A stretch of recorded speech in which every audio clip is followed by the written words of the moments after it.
नमस्कार दोस्तों, स्वागत है आपका आज की वीडियो में। आज की ये जो वीडियो होने वाली है, ये जो हमारी बुक है द पावर ऑफ नाउ, इसका नेक्स्ट पार्ट होने वाला है। मैं ऑलरेडी इस पे कुछ वीडियोस बना चुका हूँ। अगर आपने वो वीडियोस नहीं देखे हैं तो आप प्लेलिस्ट में जाकर उनको देख सकते हैं। और आज की वीडियो में हम बुक के इंट्रोडक्शन के बारे में बात करने वाले हैं। तो मैं फिर से कहूँगा कि अगर आपने जो पहले के इसके वीडियोस हैं उनको नहीं देखा है तो प्लीज़ उन वीडियोस को देख लीजिएगा, ताकि आपको ये वीडियो और बेहतर तरीके से समझ में आ सके। तो चलिए आगे बढ़ते हैं और इस बुक के इंट्रोडक्शन पार्ट को आज कवर करेंगे। तो बुक का जो इंट्रोडक्शन है उसमें इकहार्ट टोले कह रहे हैं कि मेरी लाइफ में जो पास्ट है उसका बहुत कम यूज है। वो कह रहे हैं कि 13 साल की उम्र तक उनकी जो लाइफ है वो बहुत ज्यादा एंजाइटी में बीती। इसके अलावा उनको बार बार सुसाइडल थॉट भी आते थे। वो कहते हैं कि जब वो इस दौर से गुजर रहे थे तब उनके मन में एक थॉट बार बार रिपीट करता था, और वो थॉट था कि मैं अपने आप के साथ और ज्यादा नहीं रह सकता। I can not live with my self any more.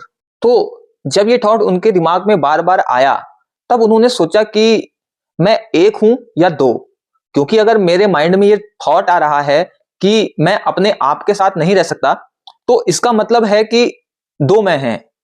एक मैं जो कह रहा है कि मैं दूसरे मैं के साथ नहीं रह सकता।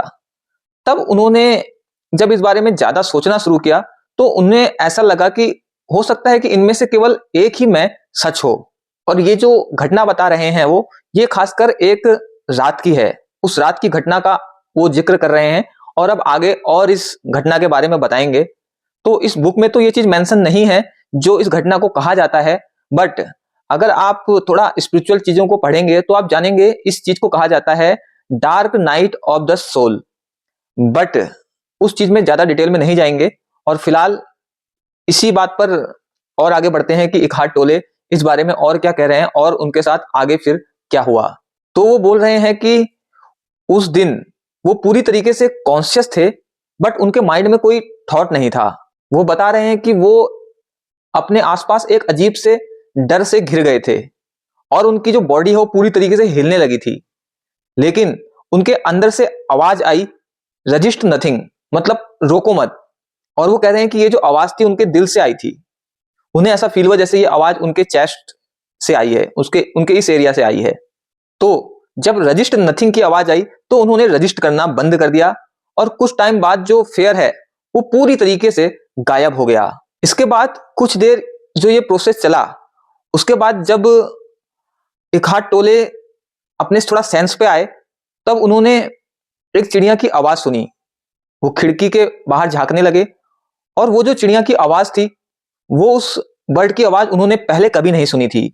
इसके बाद वो जिस रूम में थे उस रूम में आसपास रखी चीजों को उन्होंने देखना शुरू किया और उन्हें ऐसा लग रहा था जैसे वो पहली बार उन चीजों को देख रहे हैं।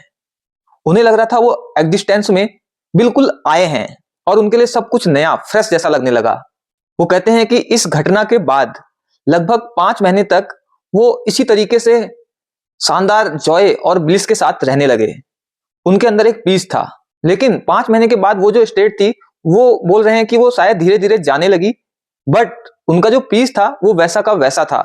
यानी कि वो कह रहे हैं कि वो पीस कहीं नहीं गया, बल्कि मेरे लिए ये जो स्टेट थी नई पीस की स्टेट वो नेचुरल स्टेट हो गई। तो मेरे लिए वो एक हैबिट जैसा हो गया, तो मुझे ऐसा लगने लगा कि वो चीज चले गई। बट जो पीस है, जो जॉय है, वो उनके साथ अभी भी था, परमानेंट, क्योंकि वो उनका नेचुरल स्टेट बन गया था।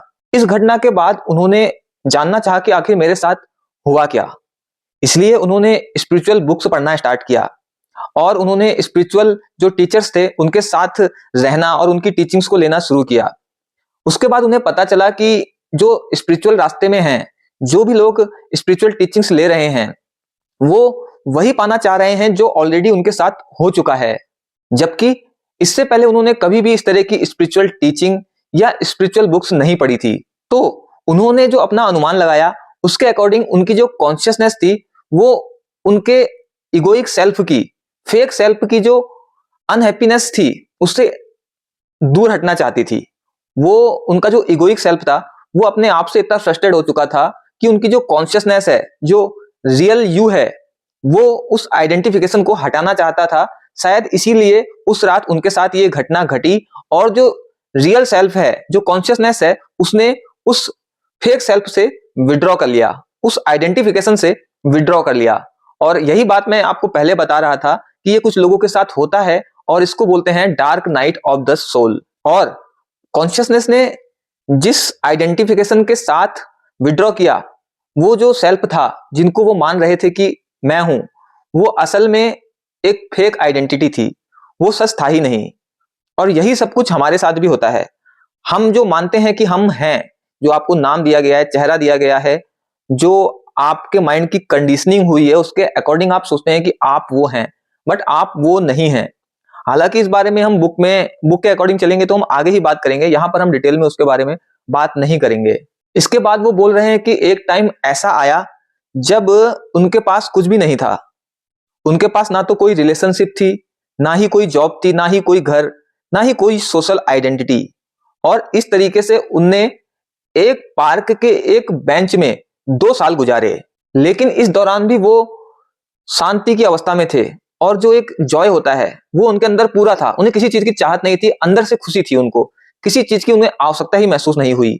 इसके बाद जब लोग उन्हें उस पार्क में इस स्थिति में देखते थे तो लोग उनके पास आने लगे और कहने लगे कि क्या आप हमें भी वो चीज दे सकते हैं जो आपके पास है, या आप हमें वो बता सकते हैं कि इस शांति को, इस जॉय को हम कैसे प्राप्त करें।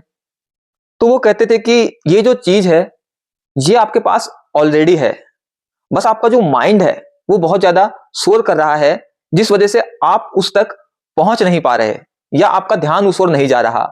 इसके बाद बुक में वो आगे बता रहे हैं कि वो जिस भी चीज की बात कर रहे हैं वो आपके अंदर ही है।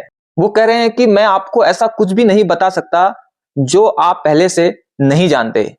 आप सब कुछ जानते हैं लेकिन आप उसे भूल चुके हैं और समस्या यही है। तो वो कह रहे हैं कि मेरा काम है आपको उसी चीज को फिर से याद दिलाना। अब वो कह रहे हैं कि हमारा जो माइंड है वो चीजों को कैटेगराइज करना चाहता है, कंपेयर करना चाहता है। इसलिए जब आप इस बुक को पढ़ रहे हैं तो आप इसकी जो टीचिंग्स है उसको अदर टीचिंग से कंपेयर मत कीजिएगा, क्योंकि अगर आप ऐसा करेंगे तो आप कंफ्यूज हो जाएंगे और जो चीज आपको बताने की कोशिश की जा रही है आप उसे नहीं समझ पाएंगे। इसके अलावा वो एक और चीज कह रहे हैं, वो कह रहे हैं कि इस बुक में कुछ वर्ड्स आएंगे जिनको मैं वीडियो में भी यूज करूंगा, कुछ वर्ड्स होंगे, तो वो कह रहे हैं कि उन वर्ड्स को पकड़ने की जरूरत नहीं है। वो जो वर्ड है वो केवल एक साइन है जो इशारा कर रहा है किसी चीज की तरफ। उस वर्ड से मत चिपके, बट जिस तरफ इशारा किया जा रहा है उसको समझने की कोशिश कीजिए।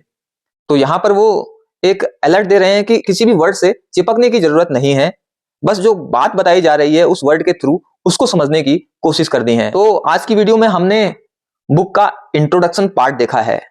आगे जो वीडियो आएगी हमारी नेक्स्ट, उसमें हम देखेंगे you are not your mind, यानी कि आप आपका माइंड नहीं है, फिर आप क्या हैं।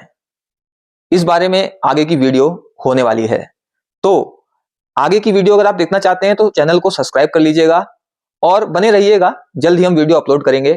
बट एक रिक्वेस्ट है कि अगर आप ने अभी तक इस बुक को रीड नहीं किया है, मैं तो आपको यहां पर बता ही रहा हूं बुक की समरी, बट आपको खुद से भी बुक को रीड जरूर करना चाहिए। हिंदी और इंग्लिश दोनों में बुक अवेलेबल है, डिस्क्रिप्शन में मैं लिंक दे दूंगा। तो बेहतर यही रहेगा कि आप एक बार बुक को रीड भी कर लें, आपके लिए बहुत यूजफुल होगा। तो आज की वीडियो में इतना ही, जल्द मिलेंगे एक और नई वीडियो के साथ। तब तक के लिए थैंक यू।